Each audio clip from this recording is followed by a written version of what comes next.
Gretchen Eleanor Harrington nació el 13 de junio de 1967 en la tranquila ciudad de Marple Township, Pensilvania. Era la amada hija de Harold Boyd Harrington y Anna Coburg Harrington. Gretchen tenía 3 hermanas, Zoe, Harriet y Jessica. Las niñas crecieron en un hogar lleno de amor y compañerismo entre hermanos. Sin duda, su estrecho vínculo y apoyo jugaron un papel crucial en la configuración del carácter de Gretchen y en la formación de recuerdos preciados. Su padre, Harold Harrington, era pastor y dedicó su vida a servir a varias congregaciones de la Iglesia Presbiteriana Reformada de Norteamérica. En la mañana del 15 de agosto de 1975, Gretchen Harrington, de 8 años, salió de su casa en 2-7 Lawrence Road, en Bromall, Pensilvania, con su Biblia en una mano. Estaba de camino a IR, al campamento de la Escuela Bíblica de Verano, en la Iglesia Cristiana Reformada Trinity Church Chapel. Este era el lugar de 2 iglesias locales. El padre de Gretchen era el pastor de una iglesia y David Sanstra era el pastor de la iglesia secundaria. Ella estaba ansiosa por asistir a la escuela bíblica y, por lo general, caminaba media milla con sus hermanas mayores, Zoe y Harriet. Pero ese día en particular, su madre, Anna, traía a casa a su bebé recién nacida. Jessica, Zoe y Harriet prefirieron quedarse en el hogar y esperar su llegada. El pastor Harrington animó a Gretchen a ir a la escuela bíblica para mantener su récord de asistencia perfecta. Por lo tanto, Gretchen estaba sola cuando su padre se despidió de ella. Comenzó su paseo colina arriba hacia la iglesia poco después de las 9 a.m. Un niño caminando solo en un día soleado de verano, en un lugar como Marple, no era nada inusual. Jamás se consideró peligroso ni arriesgado. Era la década de 1970. En un suburbio arbolado, los niños jugaban varios juegos afuera hasta largas horas. Jugaron en las calles, en la oscuridad y en el bosque. Incluso se refrescaban en Darby Creek, que corría detrás de la casa de Gretchen. Sin ninguna preocupación, los niños caminaban hasta las casas de sus amigos a unas cuadras de distancia. Sin teléfonos celulares ni relojes con GPS que los conectaran con sus padres, Marple estaba tan a salvo como podía estarlo. Alrededor de las 9 o 9:30 a.m., los niños llegaron al campamento y la primera actividad en la agenda fue una sesión de ejercicio matutino dirigida por David Sanstra, el otro pastor. Aproximadamente a las 10:00 a.m., la mitad de los niños fueron transportados a la Iglesia Presbiteriana Reformada para el resto del día. Sanstra fue una de las personas encargadas de transportar a los niños. A las 10:30, el padre de Gretchen se preocupó porque ella aún no había llegado a la segunda iglesia donde él la esperaba. Harold comenzó a buscar en Lawrence Road para ver si tal vez Gretchen se había alejado o se había ido a casa.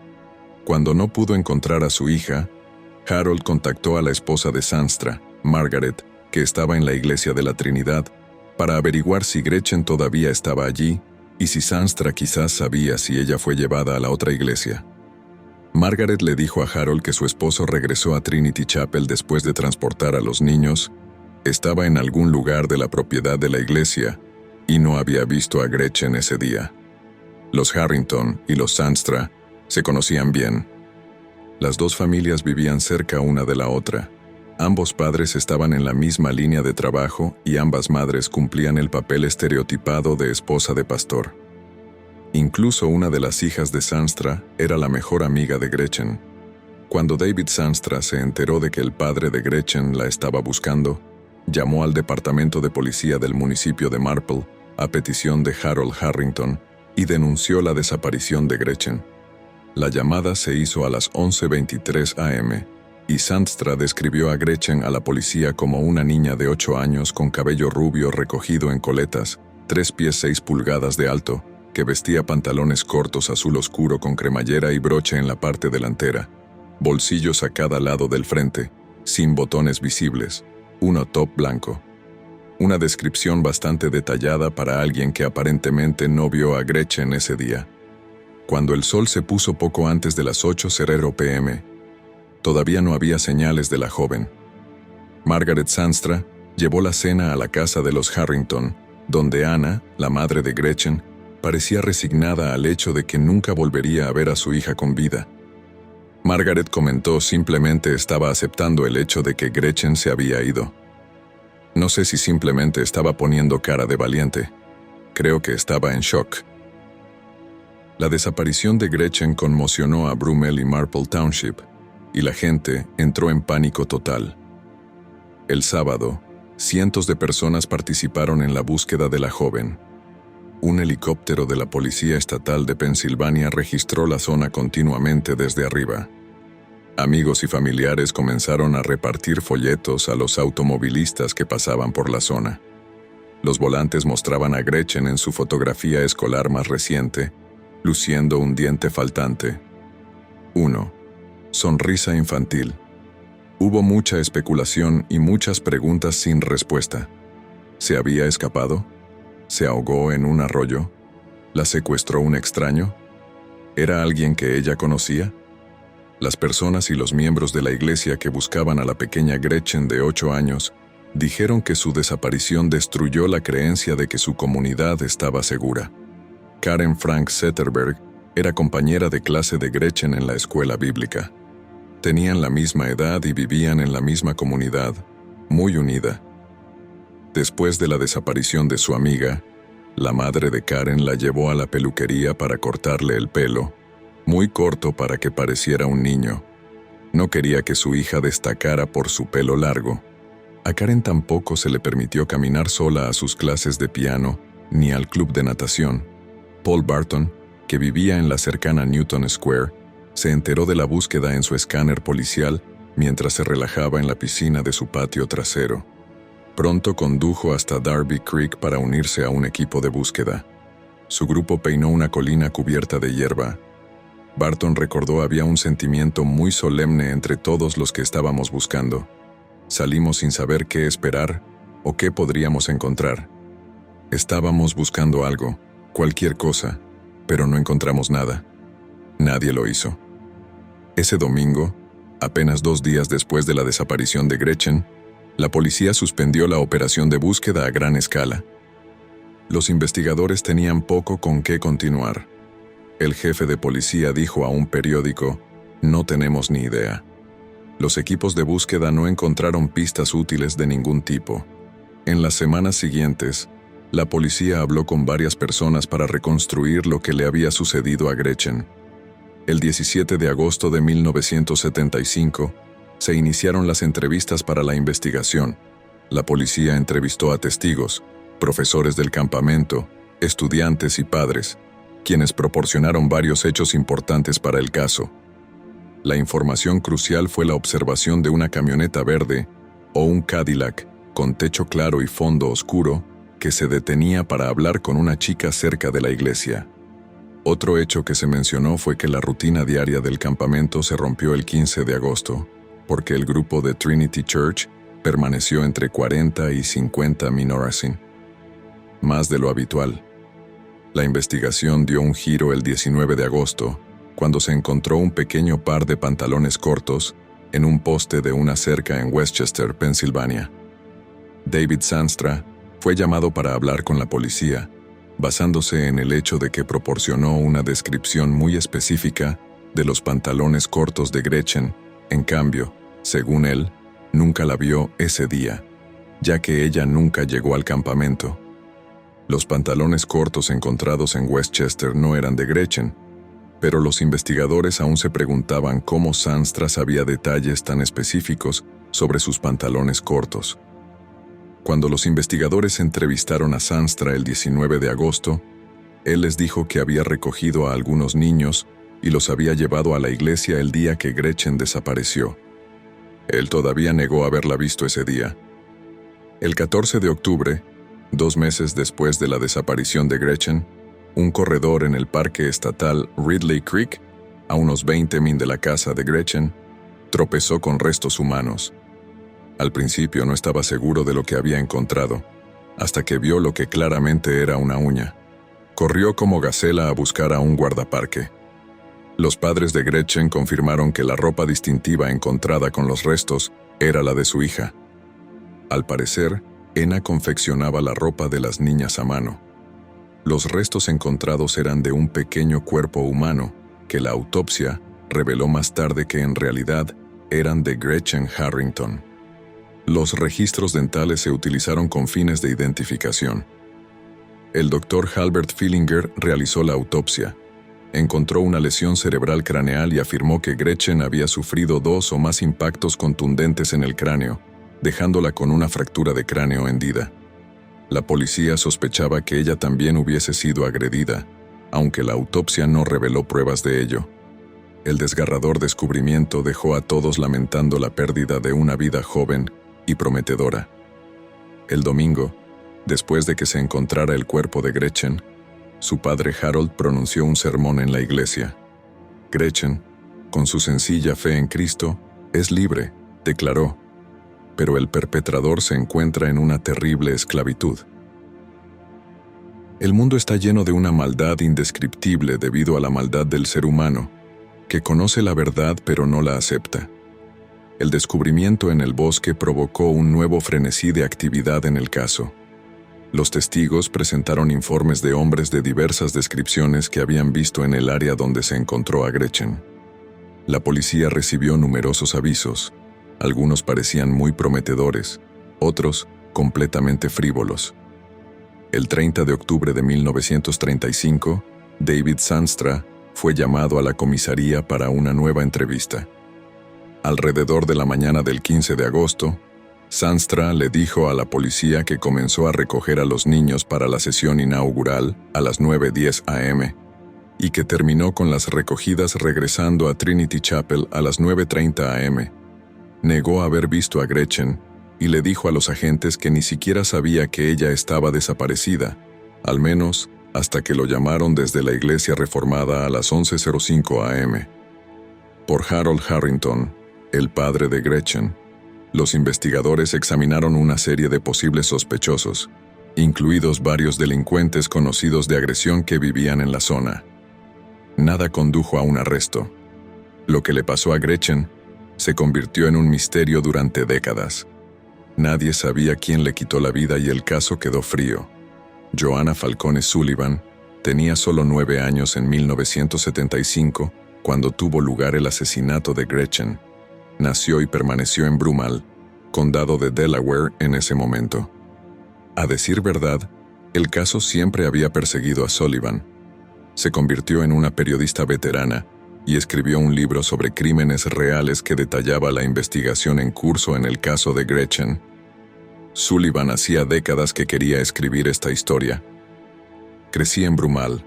Mi coautor, Mike Mattis, también creció en Broomall. Creció en Lawrence Park, donde sucedió esto. Nos afectó a los dos cuando éramos niños y afectó a muchos niños de nuestra edad. Sullivan comenzó el libro durante la pandemia, y Gretchen Harrington Tragedy de Marple se publicó en octubre de 2022.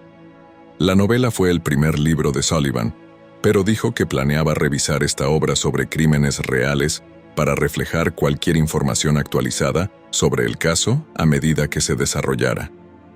Naturalmente, cuando los detectives se jubilan o fallecen, otros investigadores heredan sus casos sin resolver.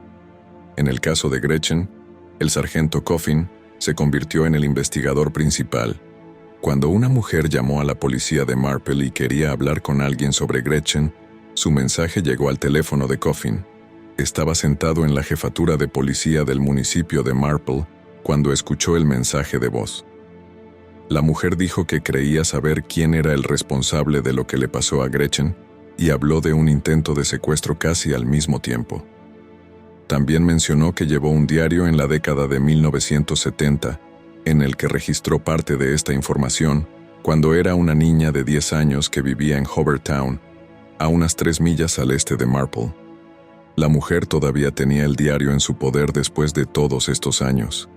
El sargento Coffin se puso en contacto con la Policía Estatal de Pensilvania, aunque el caso permaneció abierto con la policía de Marple, porque Gretchen había sido vista por última vez en su jurisdicción. La Policía Estatal técnicamente se convirtió en la principal agencia de investigación una vez que se encontraron los restos en el parque estatal. Coffin señaló además: «Tengo 4 detectives en mi división. La policía estatal tiene muchos más recursos y fue ella quien programó una entrevista con la mujer. En los documentos judiciales se la designa únicamente por sus iniciales, la terminología utilizada para informante confidencial. La entrevista resultaría ser un avance monumental en un caso sin resolver que llevaba casi medio siglo sin conclusión, y los acontecimientos monumentales en casos sin resolver de décadas de antigüedad no ocurren con tanta frecuencia». La mujer le dijo a la policía estatal el 2 de enero de 2023 que había sido amiga de la infancia de Gretchen y Zoe Harrington, una de las hermanas de Gretchen. También era amiga de las hijas de David Zandstra, Mara y Kristen, y a menudo tocaba en la casa de Zandstra. Con frecuencia dormía en su casa y durante una de estas fiestas de pijamas cuando tenía 10 años, le dijo a los policías que se despertó en medio de la noche y encontró al pastor Zandstra tocándola de manera inapropiada. Ella cambió de posición y él inmediatamente salió corriendo de la habitación. La noche siguiente, según ella, él la tocó nuevamente. Cuando las niñas se despertaron a la mañana siguiente, le mencionó el extraño comportamiento de David Zandstra a Mara, su única hija, y luego Mara le dijo algo como: «Él hace eso a veces, y a veces escucho a mi hermana llorar en medio de la noche». Cuando la niña contó los incidentes a sus padres, estos le dijeron que ya no le permitían quedarse a dormir en la casa de los Zandstra en particular. La policía cree que el incidente en cuestión ocurrió exactamente una semana antes de que Gretchen desapareciera. Poco tiempo después, los mudaron a Plano, Texas, un suburbio de Dallas. La informante confidencial también le contó a la policía estatal sobre otra niña del vecindario de la que era amiga, una niña llamada Holly. Según ella, alguien había intentado secuestrar a Holly. Escribió la siguiente entrada en su diario, que entregó a la policía estatal en una entrada fechada el 15 de septiembre de 1975. Escribió: «¿Adivinas qué? Un hombre intentó secuestrar a Holly 2 veces. Es un secreto, así que no se lo puedo contar a nadie, pero creo que él podría ser quien secuestró a Gretchen. Creo que fue el señor Zapato». Ella confirmó a los soldados que la Z significaba Zandstra. La policía local había interrogado a Zandstra 2 veces en 1975, junto con muchas otras personas. Algunos testigos habían dicho que vieron a Gretchen afuera de un automóvil hablando con alguien sentado dentro la mañana en que desapareció. Algunas de las descripciones del coche coincidían con las de Zandstra, pero él siempre insistió en que no había visto a Gretchen ese día en cuestión. Sin embargo, curiosamente, como usted, espectador, ya habrá notado, hubo una brecha en la investigación que la policía de Marple nunca explicó. Zandstra pudo dar una descripción precisa y detallada de los pantalones cortos caseros que llevaba Gretchen ese día, aunque supuestamente no la había visto. Lamentablemente, el detective original de Marple en su caso falleció en junio de 2020 y por lo tanto, no había explicación para la brecha en la investigación. En junio de 2023, la policía estatal rastreó a Zandstra hasta una casa frente a un lago en Marietta, Georgia. Él y su esposa se habían mudado allí. Zandstra acordó reunirse con los agentes en la sede del Departamento de Policía del Condado de Cobb el 17 de julio de 2023.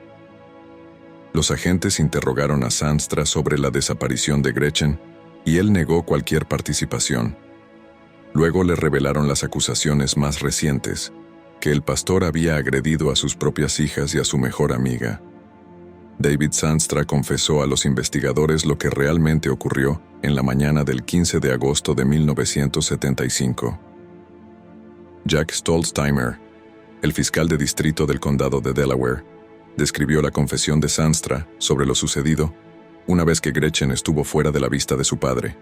Zandstra la invitó a subir a su camioneta Rambler verde. En lugar de llevarla a la iglesia, la llevó a una zona boscosa segura, estacionó el auto y le pidió que se quitara la ropa. Ella se negó y respondió que quería volver a casa. Golpeó a Gretchen con el puño y ella comenzó a sangrar por la cabeza. Después de tomarle el pulso y verla aparecer sin vida, la sacó del auto e intentó cubrir su cuerpo con palos. Luego se fue y continuó con su día. Debido a la naturaleza de la estrecha relación que los Harrington tenían con los Samstra, los investigadores determinaron que Samstra tenía los medios, el motivo y la oportunidad para quitarle la vida a Gretchen. David fue detenido en Georgia el 17 de julio de 2023. Actualmente se encuentra detenido en el condado de Cobb, donde se le ha negado la libertad bajo fianza. Se recolectó una muestra de ADN de Samstra que se compararía con el ADN recolectado en otros casos abiertos en Pensilvania y en todo el país. Los investigadores creen que es poco probable que Samstra no esté involucrado en otros delitos, considerando que trabajó con niños durante décadas. Phil Stoddard, un detective de Marietta que asistió a la entrevista de Samstra, le dijo a un equipo de noticias de televisión que David no mostró emociones durante su confesión a los policías. El policía Eugene Trey realizó la entrevista. No sé si se arrepiente de lo que hizo, pero seguro que se quita $1 de encima, declaró Trey. El lunes 24 de julio de 2023, funcionarios de Delco anunciaron el arresto de David Samstra, de 83 años, en relación con el secuestro y asesinato de Gretchen. Samstra nació en mayo de 1940. Todavía trabajaba como pastor en Georgia en el momento de su arresto. El fiscal de distrito del condado de Delaware, Jack Stolzheimer, dijo: «Él es la peor pesadilla de todo padre». Este acto atroz cambió para siempre a una familia y a una comunidad. Por fin puedo anunciar hoy que David Samstra ha admitido este crimen. La justicia ha tardado en llegar, pero estamos orgullosos y agradecidos de poder darle una respuesta a la comunidad.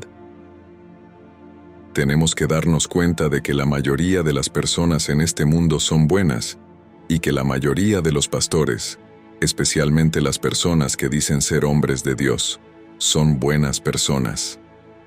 Pero siempre ha habido personas, y siempre habrá personas, que son tan crueles, despiadadas y simplemente malvadas. Gracias a Dios, aquí hay fuerzas del orden para responsabilizarlos, y por mucho que esto lleve, lo vamos a hacer, porque esta joven debería estar viva. Lo que le pasó a ella es simplemente horrible.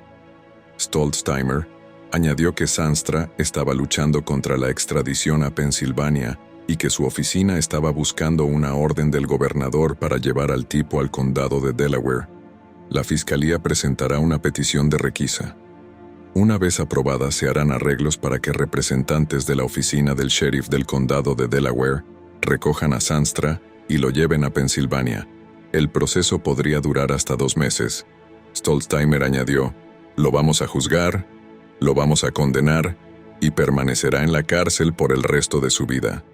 Luego tendrá que descubrir qué depara el Dios en el que profesa creer para aquellos que son tan malvados con nuestros hijos». Mató con sus propias manos a esta pobre joven y luego mintió sobre ello durante 48 años.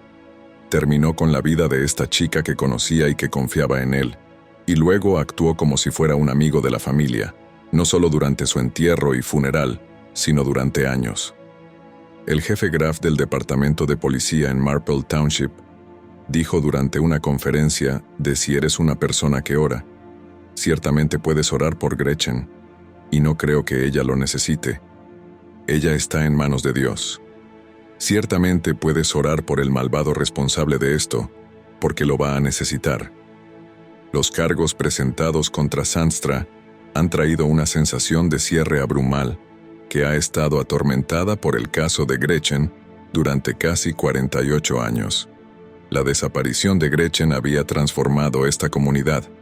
Antes de agosto de 1975, era Anytown, Tutuoyu. Después de ese día, cambió todo para los niños, para los padres, para las familias, para todos, porque ya nadie podía hacer nada con la inocencia con la que solían hacerlo antes de que esto sucediera. Jim Cristaldi, quien en su juventud repartía periódicos a los Harrington, habló con cariño de una infancia antes de la desaparición en la que él y sus amigos pasaban incontables horas construyendo fuertes en el bosque con solo la luz de la luna. Pero justo después de que Gretchen desapareciera, Cristaldi, un adolescente en ese momento, Se encontró en grupos de búsqueda, en esos mismos bosques buscando a Gretchen, o cualquier cosa que pudiera haber llevado a su paradero. Éramos inocentes y esto destrozó por completo nuestra inocencia. El teniente de la Policía Estatal de Pensilvania, Jonathan Sunderland Dick, dijo en un comunicado que la justicia no tiene fecha de vencimiento, ya sea que un delito haya ocurrido hace 50 años o hace 5,000. Los residentes de la Commonwealth pueden tener confianza en que las fuerzas del orden no descansarán hasta que se haga justicia. Este caso ha sido investigado por generaciones de detectives, y todos ellos tienen una deuda de gratitud por no darse nunca por vencidos.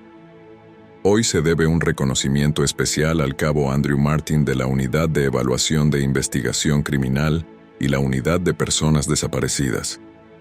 Su determinación de aprovechar el trabajo de sus predecesores y su creencia de que el caso aún podría resolverse han sido fundamentales para llegar al anuncio de hoy. Michelle Delon, presidenta y directora ejecutiva del Centro Nacional para Niños Desaparecidos y Explotados, dijo: "El anuncio de hoy es un testimonio del poder de la perseverancia y del compromiso de una familia comunidad con la justicia. Independientemente de cuánto tiempo haya pasado, sabemos que se pueden encontrar respuestas". Al conmemorar este logro, aplaudimos los increíbles esfuerzos de la Oficina del Fiscal de Distrito del Condado de Delaware, la Policía Estatal de Pensilvania, la Policía del Municipio de Marple y sus agencias policiales asociadas y, cómo no, al Departamento de Policía del Condado de Cobb por su inquebrantable dedicación en este caso. Días como hoy alimentan nuestra pasión constante por proteger a los niños y mantenemos a la familia de Gretchen en nuestros pensamientos, así como a muchas otras familias que todavía están buscando respuestas. David Zandstra fue acusado de quitarle la vida a Gretchen en primer, segundo y tercer grado, así como de secuestro de un menor y posesión de un instrumento delictivo. El sitio web de la Iglesia Cristiana Reformada enumera a Zandstra como ministro retirado y dice que fue ordenado el 20 de septiembre de 1965. Además de la Iglesia Cristiana Reformada Trinity Chapel en Brumell, Zandstra también sirvió en iglesias en Nueva Jersey, California y Texas entre 1965 y 2005.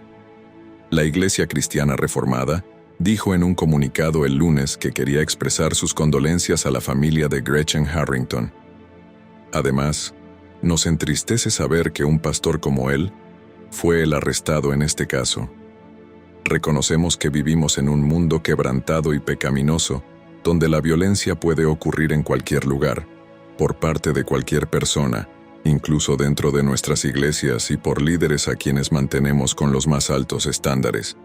La esposa de David Zandstra, Margaret Zandstra, no respondió de inmediato a una solicitud de comentarios después del arresto de su marido. Si bien la comunidad de Marple ahora tiene la mayoría de las respuestas que había estado buscando durante todas estas décadas, muchos de los residentes no habían encontrado la paz ante el impactante giro de los acontecimientos. Era mucho más fácil creer que algún forastero había hecho esto, algún delincuente itinerante trastornado que de alguna manera había entrado en la ciudad, secuestrado a una joven y luego desaparecido con la misma rapidez, llevándose su maldad con él al desafortunado lugar en el que aterrizara a continuación. Pero no fue así. En cambio, era un miembro respetado de su comunidad, un líder religioso con esposa e hijas propias, una esposa que había traído la cena a la familia de la niña que confesó haber matado. Karen Frank Zetterberg, compañera de clase de la escuela bíblica de Gretchen, observó en aquel entonces: todo el mundo se sorprendía de que Gretchen se subiera a un coche con un extraño, y ahora descubrir que este monstruo se escondía entre nosotros a plena vista todo el tiempo es simplemente nauseabundo. Siempre nos enseñaron en la iglesia que el mal existe en el mundo, pero no se comprende realmente el mal hasta que sucede algo como esto.